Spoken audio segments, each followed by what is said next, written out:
Hola a todos, vamos a continuar con el estudio del tema de espacios vectoriales. Hasta el momento pues lo que hemos visto es la definición de espacio vectorial y posteriormente a partir de esa definición definimos lo que es un subespacio vectorial y hemos hecho muchos ejercicios en los que determinamos si un subconjunto de un espacio vectorial es o no un subespacio vectorial. Antes de continuar, seguir trabajando con otros conceptos que tienen que ver o que están vinculados al estudio de espacios vectoriales de forma directa, vamos a estudiar un poco de qué se trata establecer un isomorfismo entre espacios vectoriales.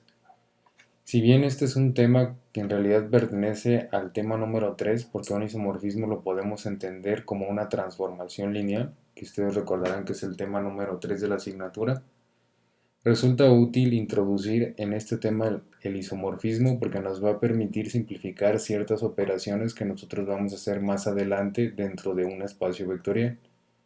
Entonces lo que vamos a hacer en este tema es simplemente definir qué es un isomorfismo, cuáles son las ventajas de aplicar el isomorfismo y qué condiciones tendríamos que cumplir para poder enunciar un isomorfismo. Sin embargo, vamos a dejar algunos conceptos que son necesarios para definir el isomorfismo, los vamos a dejar pendientes y los vamos a retomar en el tema número 3 de transformaciones lineales. Entonces vamos a iniciar esto diciendo que vamos a necesitar dos espacios vectoriales para que nosotros podamos hablar de la existencia de un isomorfismo. Y para entenderlo de manera más sencilla nos vamos a apoyar con las notas que les voy a compartir. Bueno, una definición muy sencilla de isomorfismo es que lo podemos entender como una función. Decimos que formalmente pues es una transformación lineal, pero a falta de que no hemos definido lo que es una transformación lineal, porque es tema del siguiente, vamos a llamarlo como una función. Una función que tiene la particularidad de que su dominio y su codominio, ambos conjuntos, son espacios vectoriales y en principio son espacios vectoriales distintos. Entonces, si U y B en este caso son dos espacios vectoriales distintos y existe una función definida entre estos dos espacios vectoriales, entonces lo que va a hacer esta función es que va a mapear o va a llevarse a un vector que pertenezca al dominio, al codominio. Entonces U y B son dos espacios vectoriales distintos, pero para que se pueda formar un isomorfismo, a pesar de que son distintos, tienen que tener ciertas características en común. Una de ellas es una propiedad de espacios vectoriales que se conoce como su dimensión y que platicaremos un poco más adelante. Para que una función sea un isomorfismo, tiene que cumplir dos características muy importantes, que son exactamente las mismas características o condiciones que se tienen que cumplir para que una transformación sea una transformación lineal. La primera de ellas se conoce como un principio de superposición y la segunda como un principio de homogeneidad. Además de que la función o el isomorfismo en cuestión tiene que ser una función de tipo biyectiva, es decir, que tiene que ser inyectiva, a cada elemento del dominio le va a corresponder uno y solo uno del codominio, y que no pueden existir dos elementos del dominio que tengan la misma imagen en el codominio.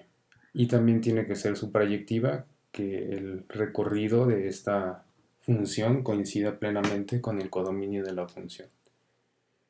El principio de superposición entonces nos dice que si nosotros sumamos a dos vectores que pertenezcan al dominio y a la suma de esos dos vectores, que como ya sabemos que esto es un espacio vectorial, pues va a ser un tercer vector que pertenezca al mismo espacio vectorial. Si ese nuevo vector nosotros encontramos su imagen, vamos a llegar al mismo resultado que si primero de forma independiente a cada vector le encontramos su imagen y después lo sumamos. Noten que esta operación que tenemos del lado izquierdo es una operación que primero se va a realizar dentro del conjunto U, que es el dominio, y después el vector que se forme aquí le vamos a aplicar el isomorfismo y vamos a encontrar su imagen en el segundo vector V, en el segundo conjunto V. Y estas operaciones lo que vamos a hacer es que vamos a tomar a dos elementos de este conjunto U, primero los vamos a mapear en el codominio de la función o del isomorfismo, y una vez que estén aquí en el otro conjunto ya los vamos a sumar. ¿Qué significa eso? Que bueno, si estos son dos espacios vectoriales distintos, esta suma es la que está definida en el primer espacio vectorial y esta suma que tenemos acá es la que está definida en el segundo espacio vectorial. Y entonces, como estos pueden ser espacios vectoriales distintos, por ejemplo, yo puedo tener aquí un espacio, imagínense, de polinomios de grado 2 o menor, y aquí puedo tener un espacio vectorial que contenga vectores en R3. Y entonces la suma con la que yo voy a trabajar acá es la suma definida en R3. Y aquí, si yo sumo a dos vectores, voy a estar sumando con la suma de polinomios que conocemos. Para que se pueda plantear un isomorfismo, ambos espacios vectoriales tienen que estar definidos sobre el mismo campo. Es decir, por aquí tendría que haber un tercer conjunto, que usualmente denotamos con la letra K, y que este conjunto es el campo en el cual están definidos ambos espacios vectoriales. Es decir, es donde van a salir todos los escalares que necesitemos en este procedimiento de validación de un isomorfismo. La segunda propiedad precisamente tiene que ver con los escalares que salen del campo. Es una propiedad asociada a la operación multiplicación por escalar y que se conoce como el principio de homogeneidad. Y este principio lo que nos dice es que si yo realizo primero la multiplicación de un escalar por un vector del dominio y luego encuentro su imagen, nuevamente esta es una operación que se realiza en este espacio vectorial en el dominio. Aquí yo voy a tomar un vector u, lo voy a operar contra un escalar que sale del campo. Y ya que hice la operación, el resultado, entonces ahora sí lo voy a mapear y voy a encontrar su imagen en el codominio.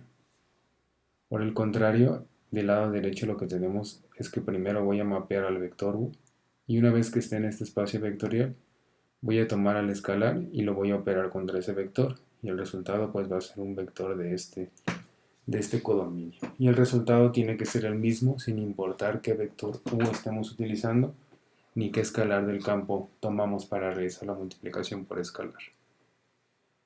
Bueno, para que nos quede muy claro el concepto de un isomorfismo, de qué se trata el isomorfismo y sobre todo cuáles son las ventajas de utilizarlo, vamos a retomar un tema de manera muy breve de la asignatura de álgebra. Ustedes recuerdan, en álgebra nos comentaron que, bueno, un número complejo nosotros le podríamos encontrar una representación gráfica en algo que se conoce como el plano complejo o el plano de Argand. Y este plano complejo no era otra cosa más que un plano cartesiano donde el eje que normalmente llamamos como el eje de las x o de las abscisas es lo que aquí se conocía como el eje real y el eje de las ordenadas o el eje y es lo que se conoce como el eje imaginario. Y entonces nosotros podíamos tomar un número complejo de la forma z igual a más bi, donde a es la parte real y b es el coeficiente asociado a la parte imaginaria del número complejo. Lo podríamos graficar si aquí colocábamos la coordenada en a o el valor de a de número complejo y en este eje el valor b, el eje que estaba asociado a la parte imaginaria del número complejo. En otras palabras, el punto que estamos graficando aquí tenía coordenadas a, b. Y era todo lo que nos interesaba del número complejo. Una vez que nosotros lo llevábamos al número complejo de la forma z igual a más bi, a este plano complejo, ya lo único que nos interesaba era el par a, b. Nos olvidábamos entonces de estar colocando a la unidad imaginaria i en cada par que estábamos graficando aquí. ¿Qué era lo único que teníamos que recordar? Pues que el segundo número de este par ordenado era precisamente el que estaba asociado a la parte imaginaria del número complejo. Pero todas las operaciones gráficas que nosotros realizábamos en este plano de Argand no involucraban para nada la unidad imaginaria. Es decir, nosotros podríamos graficar aquí, por ejemplo, otro número complejo que va a tener otras coordenadas distintas y los podíamos sumar sin ningún problema. Sumar estos dos números complejos, incluso utilizando un método gráfico, para encontrar un tercer punto en este espacio. Y ese tercer punto también iba a estar asociado a otro número complejo. Noten la importancia entonces de la simpleza con la cual podríamos realizar las operaciones o tomar conocimiento de todo lo que nosotros ya conocíamos de este plano cartesiano. Pues eso es precisamente la aplicación de un isomorfismo. Eso que hacíamos en álgebra es en realidad la aplicación de un isomorfismo definido en un dominio de un espacio de números complejos a un espacio vectorial que ya hemos manejado en este curso, que es el espacio vectorial R2. Lo que hacíamos entonces era tomar un número complejo, evaluarlo con una función que incluso ni siquiera nosotros lo veíamos como una función, sino de manera intuitiva extraíamos las coordenadas a, b de un número complejo. Pero en realidad lo que estábamos haciendo pues es aplicando un isomorfismo donde transformábamos a ese número complejo en un vector que estaba definido en R2. El espacio vectorial complejo lo vamos a utilizar más adelante, pero es un espacio vectorial que nosotros podemos definir como un conjunto C que contiene a los números de la forma A más BI, donde A y B son reales y la unidad imaginaria y cuadrada es igual a -1. Y el espacio vectorial R2 que ya hemos utilizado aquí en el curso contiene arreglos de la forma A, B, donde A y B son números reales. ¿Cómo sería entonces la función que me podría mapear a todo vector de un espacio de números complejos a un espacio vectorial R2? Pues tendría esta forma. F de A más BI va a ser igual a A, B. Es decir, solamente nos quedamos con A y B, que sabemos que son números reales porque así están definidos en el espacio vectorial de números complejos. Vamos a extraer esos números reales y los vamos a colocar en un arreglo. Como tengo un arreglo de dos números reales, entonces sabemos que este es un vector que pertenece al espacio vectorial R2. Y entonces una vez que estábamos en ese espacio vectorial R2, nosotros podríamos hacer lo que quisiéramos con ese número complejo, operarlo contra otro número complejo, a lo mejor encontrar su ángulo y encontrar todas las relaciones que nos permiten expresar el número complejo, por ejemplo, en su forma polar o trigonométrica. Y una vez que ya hicimos todas las operaciones necesarias con ese número complejo, pues lo que usualmente hacíamos era expresarlo en su forma algebraica, que su forma algebraica es de la forma A más B. Y entonces para regresar a un número complejo en su estado en R2, otra vez a que esté representado con un número complejo, lo que hacíamos de forma implícita en álgebra es aplicar un isomorfismo inverso. El isomorfismo inverso siempre va a existir en todo isomorfismo, porque al decirnos que la función es biyectiva, pues indica que sí tiene una función inversa. Ustedes recordarán de su clase de cálculo y geometría analítica, que es una propiedad que se cumplía. Y entonces, este isomorfismo inverso que utilizábamos en álgebra, ahora tenía un dominio en R2 y un codominio en el espacio vectorial de números complejos. ¿Y qué me permitía hacer este isomorfismo inverso? Pues tomar a todo vector R2 y llevarlo al espacio vectorial de números complejos. Y lo único que nosotros teníamos que recordar en álgebra pues era que el primer número era la parte real del número complejo y el segundo elemento del par ordenado era el que íbamos a multiplicar por la unidad imaginaria. Y ya con eso teníamos al número complejo expresado en su forma algebraica. Entonces, repetimos cuál es el beneficio de utilizar isomorfismos mediante este esquema. Imagínense que nosotros teníamos dos números complejos, z1 y z2. El primero es a más bi y el segundo es c más di. Nosotros sabemos que evidentemente los podemos sumar aquí sin mucho problema, pero otra opción es que nosotros los pasemos por un isomorfismo que nos permita llevarlos de este espacio de números complejos a este espacio vectorial R2. Y entonces aquí z1 pasa a ser a, b y z2 pasa a ser c, d. Aquí dentro del espacio vectorial R2 nosotros los podemos operar, por ejemplo aquí los estamos sumando. Y esta suma que estamos haciendo aquí es la definida en el espacio vectorial R2. Entonces los podemos sumar sin mucho problema, ya sabemos que es término a término y aquí nos quedaría a más c, b más d. Y ahora que ya tenemos la suma en el espacio vectorial R2, definimos un nuevo vector que le estamos poniendo u, y ese vector es a más c, bd. Si este vector lo podemos pasar ahora por el isomorfismo inverso, que tiene dominio en R2 y codominio en el espacio de números complejos, y lo que vamos a hacer es regresarlo al espacio vectorial de números complejos, con esa función que comentábamos arriba. Y entonces ahora lo que tengo aquí es el número complejo que corresponde a la suma. Noten que sería el mismo resultado si nosotros lo hubiéramos sumado aquí en el espacio vectorial de números complejos. Y si bien aquí no hay mucho ahorro en trabajo porque es igual de simple sumar números complejos que sumar arreglos de dos elementos de números reales, habrá algunos procedimientos que vamos a hacer aquí en el curso que sí son mucho más sencillos de realizar en un espacio vectorial de números reales. Por ejemplo, la validación de que si un conjunto es linealmente dependiente o independiente, que normalmente recurrimos a hacer un escalonamiento gaussiano de una matriz. Eso se va a realizar mucho más sencillo si podemos aplicar un isomorfismo y solamente trabajar, por ejemplo, con los coeficientes de un polinomio o con estos términos a y b de un número complejo. Entonces, esta es la utilidad de los isomorfismos y por eso es importante que los veamos desde ahorita en este tema de espacios vectoriales, aunque después vamos a regresar a ellos para definirlos con más formalidad una vez que tengamos algunos conceptos del tema de transformaciones lineales. Entonces, cuando nosotros encontramos que dos espacios vectoriales tienen posibilidad de plantearse un isomorfismo, vamos a decir que esos dos espacios vectoriales son isomorfos. Por ejemplo, en los que hemos platicado, podríamos decir que U es isomorfo a B, o denotarlo con este símbolo, que se leería exactamente igual, U es isomorfo a B. Los espacios vectoriales entonces que son isomorfos solamente difieren de la naturaleza de sus elementos. Sus propiedades algebraicas son idénticas, y aquí tenemos el ejemplo de dos operaciones binarias definidas mediante tablas, donde ustedes pueden notar que queda la sensación de que si solamente intercambiamos a 1 por P y a menos 1 por Q, tenemos exactamente la misma operación binaria. Y eso pasa con muchos espacios vectoriales. Por ejemplo, ustedes imagínense la suma de polinomios. Lo que hacemos es sumar el coeficiente que tenga, por ejemplo, x cuadrada con el que tenga x cuadrada, x lineal con x lineal y término independiente con término independiente.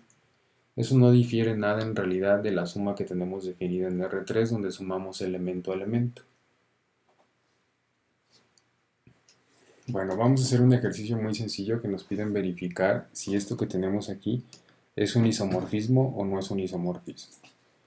Y entonces el enunciado nos dice verificar si f con un dominio en Q y un codominio en R2 es un isomorfismo, donde tenemos esta regla de correspondencia, donde nos estamos llevando a un polinomio de grado 2 o menor a un espacio vectorial R2. En este caso, el polinomio solamente depende de dos términos, que es a y b.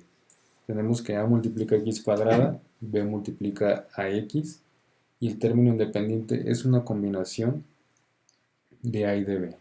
¿Sí? Entonces tenemos un polinomio que solamente depende de a y de b. Por eso es que lo podemos llevar a un espacio vectorial R2.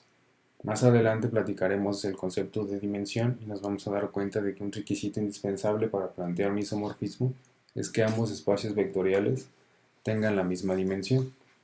La dimensión aquí de manera muy simple, sin ser muy rigurosos, pues la podemos entender como el número de elementos del cual depende en este caso el polinomio y el vector en R2. Ambos dependen de dos elementos y por eso se puede plantear una función que pueda ser un isomorfismo. Y entonces tenemos dos espacios vectoriales, el espacio vectorial Q y el espacio vectorial R2, y en ellos está definida una función con esta regla de correspondencia, y esta función lo que hace es llevarse a todo polinomio de Q a un arreglo de dos elementos de números reales. Siempre que nos piden verificar si una función es un isomorfismo o no, pues de lo que se trata es de validar los dos axiomas que comentábamos, el axioma de superposición y el axioma de homogeneidad. El primero asociado a la suma del espacio vectorial y el segundo asociado a la operación multiplicación por escala. Entonces, para validar superposición, pues vamos a proponer a dos vectores. Noten que esta expresión depende de dos vectores, U1 y U2. Vamos a proponerlos y tenemos que proponerlos del dominio, es decir, del espacio vectorial Q. Y como este es un espacio de polinomios que tienen esta estructura, entonces una posibilidad es definir a U1. En lugar de utilizar las letras A y B, aquí estamos proponiendo utilizar A1 y B1. Y resultaría este polinomio. Y para el segundo vector estamos utilizando las letras A2 y B2. Entonces llegaríamos a este polinomio. Tenemos dos polinomios entonces que pertenecen al dominio. Vamos a sustituir primero la expresión y después vamos a ir desarrollando. Esta es la expresión que se tiene que satisfacer para establecer que se cumple superposición. Y entonces sustituimos y aquí recuerden que tenemos a la suma de A y B. Vamos entonces primero a sumar a los vectores U1 y U2 con la suma que está definida en polinomios, es decir, el coeficiente de x cuadrada con coeficiente de x cuadrada, x lineal y términos independientes. Por eso es que aquí tenemos A1 más A2 por X cuadrada, más B1 más B2 por X, más 2 veces A1 más A2, más 6 veces B1 más B2. Es decir, la suma de estos dos vectores o de estos dos polinomios. Y del lado derecho los vamos a sustituir en cada una de las reglas de correspondencia. Aquí nada más está indicada la evaluación de la imagen de cada uno de los polinomios. Entonces, si continuamos un poco más, vamos a recordar que la regla de correspondencia pues, nos dice que simplemente, si yo tengo el polinomio con esta estructura y lo quiero llevar al espacio vectorial R2, me voy a quedar con el término A y con el término B, donde el término A es el que está asociado a X cuadrada y el término B es el que está asociado a X. Entonces incluso me podría olvidar un poco de este término. No me sirve para la aplicación del isomorfismo. ¿Qué significa eso? Bueno, aquí está la transcripción de la expresión que teníamos anteriormente, donde solamente hicimos la sustitución y la suma del lado izquierdo, y ahora vamos a encontrar todas las imágenes de cada uno de los polinomios. En el caso del lado izquierdo, nos vamos a quedar entonces con un vector de la forma a, b, donde a es el coeficiente de x cuadrada y b es el de x lineal. ¿Qué significa eso? Que de todo este polinomio, si le aplicamos esa regla de correspondencia, nos quedaría a1 más a2, que es el coeficiente de x cuadrada, más b1 más b2, que es el coeficiente de x lineal. Si se lo aplicamos a ese, nos quedaríamos con a1, b1 y a este a2, b2. Del lado izquierdo ya no hacemos nada y si hacemos la suma del lado derecho, esta suma ya como está definida en R2, vamos a llegar exactamente a lo mismo de ambos lados, entonces se cumple el principio de superposición. En el caso de que por alguna razón no se cumpliera este principio, aquí terminaría el ejercicio porque se tienen que cumplir ambos principios para poder establecer que esto es un isomorfismo. Para validar el principio de homogeneidad vamos a tomar un vector U definido con las mismas letras que utilizamos en el enunciado y tenemos que proponer un escalar alfa que salga del campo. En este caso se propone un alfa que salga del conjunto de los números reales porque en el enunciado nos establecen que se encuentra definido precisamente en el campo de los números reales. En caso contrario tendríamos que estar proponiendo un alfa que salga del campo de los números complejos. Vamos a sustituir entonces simplemente y desarrollar. Esta es la expresión que nosotros queremos validar. Hacemos la sustitución, tenemos alfa que multiplica a ese vector u y a este resultado de esta operación le vamos a aplicar el isomorfismo f y esto está igualado a un alfa que multiplica a primero la evaluación de ese isomorfismo. Entonces realizamos la operación, ya sabemos que la multiplicación por escalar alfa va a ir multiplicando a cada uno de estos elementos y entonces nos quedaría alfa x cuadrada más alfa bx más 2 alfa b más 2 alfa a, perdón, más 6 alfa b. Y del lado derecho no hemos hecho nada en este paso.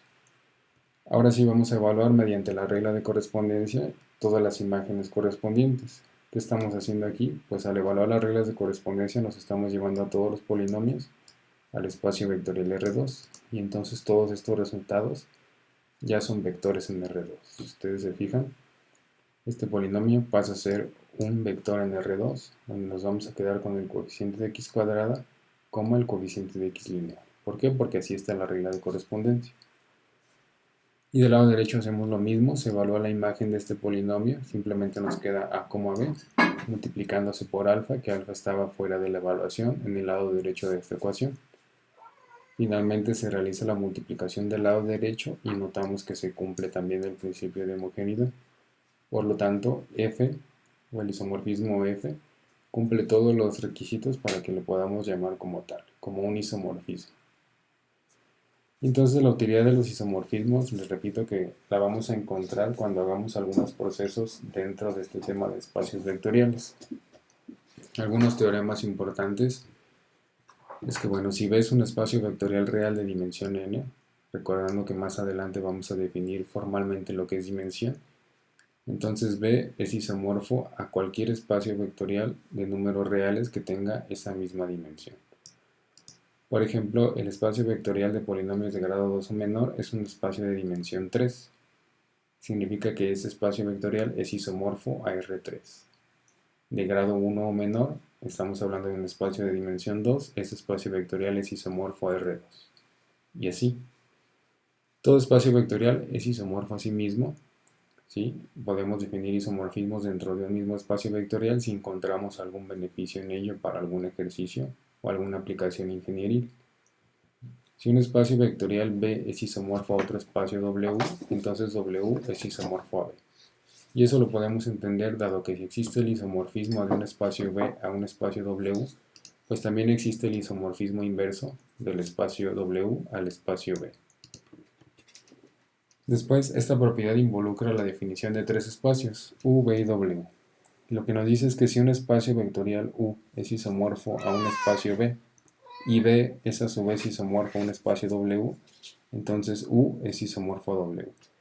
¿Qué significa eso? Si yo tengo un espacio U y ese espacio U es isomorfo a un espacio vectorial que se llama B, y a su vez ese espacio vectorial B es isomorfo a uno que se llama espacio vectorial W, la única conclusión posible de todo esto es que, bueno, el espacio U también es isomorfo a W. Y entonces, por ejemplo, de un espacio vectorial de números complejos, si yo puedo irme a R2 y de R2 yo puedo irme, por ejemplo, a polinomios de grado 1 menor, entonces en dado caso, si me sirve de algo, yo me podría ir de un espacio de números complejos a un espacio de polinomios de grado 1 o menor.